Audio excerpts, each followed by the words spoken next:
Hi guys, good morning everyone. कैसे हो आप? आई होप आप सब अच्छे होंगे। हम बहुत बढ़िया हैं। आज है 6 जून। Welcome back to my channel Meeta की सिंपल लाइफ। आज एकादशी है, निर्जला एकादशी। दोस्तों, आप मुझे बताइए, आप एक ऐसे ही कंट्री में हैं जो आपका बर्थ कंट्री नहीं है, जहाँ पे लॉ अलग है। आप वहाँ पढ़ने और रिसर्च करने और काम करने गए हैं, काफ़ी महंगे वीज़ा लेके, और एक दिन ये पता चलता है कि आपका वीज़ा कोई काम का नहीं है। आपका वीज़ा एक्सपायर होने से पहले आपको वतन डिपोर्ट कर दिया जाता है। ऐसे ही कुछ हुआ था अमृतसर एयरपोर्ट पर कुछ महीने पहले, जहां अमेरिका के प्लेन इंडियन लोगों को उतर के चले जाते हैं। विश्व की अग्रणी शिक्षण संस्थाओं में से एक है हार्वर्ड विश्वविद्यालय। न केवल अपनी शैक्षणिक गुणवत्ता बल्कि वैश्विक सोच, शोध और नवाचार के लिए जाना जाता है। अमेरिका के मैसाचुसेट्स राज्य में स्थित यह विश्वविद्यालय हर वर्ष लाखों का सपना होता है, जो हर उस स्टूडेंट्स को झांक सकता है जो अमेरिका जाकर पढ़ाई करने का सपना देखता है, और ख़ास तौर पर हार्वर्ड जैसे टॉप कॉलेज में।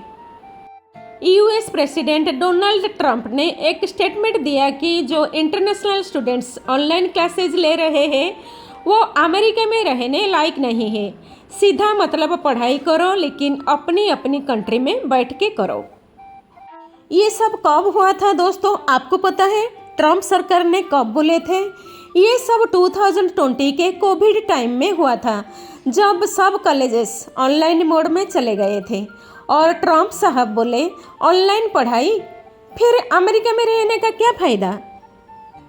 ये मामला खड़ा हुआ खास तौर पर हार्वर्ड यूनिवर्सिटी और MIT जैसे बड़े कॉलेजों को लेकर, जो पूरी तरह ऑनलाइन जा रहे थे, और इनके स्टूडेंट्स की तो जान अटक गई थी।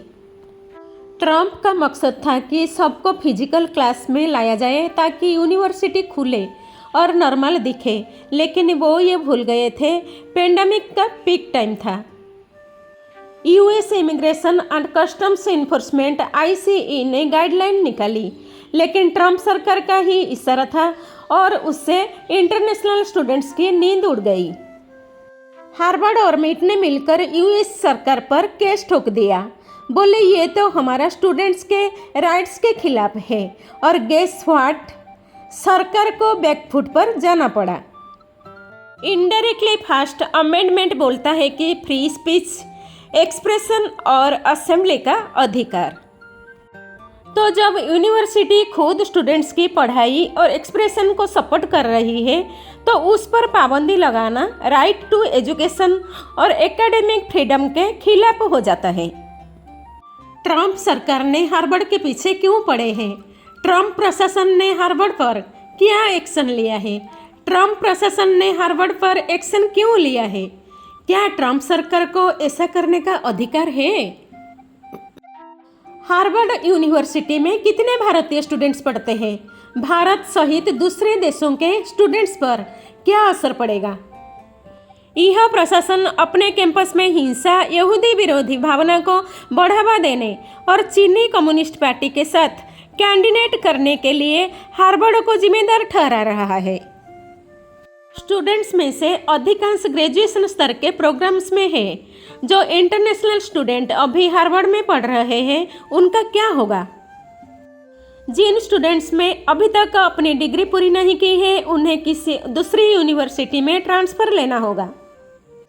अगर वे ऐसा नहीं करेंगे तो वे अमेरिका में रहने की अपनी कानूनी अनुमति खो देंगे। 788 भारतीय छात्र वर्तमान में हार्वर्ड में पढ़ रहे हैं।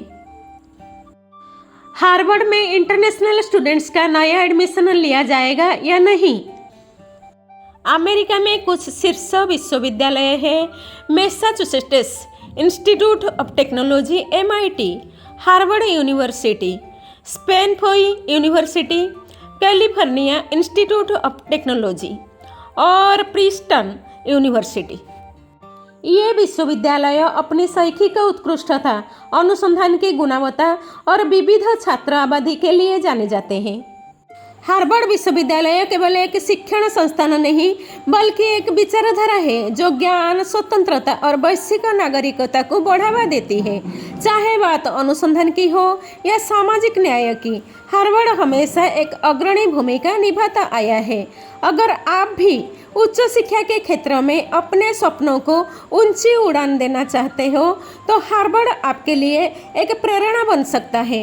आज का वीडियो आपको कैसा लगा कमेंट में ज़रूर बताइए। आज के ब्लॉग में बस इतना ही, मिलते हैं आपसे नेक्स्ट ब्लॉग में। Till then like share subscribe to my channel. Lots of love, take care, bye bye.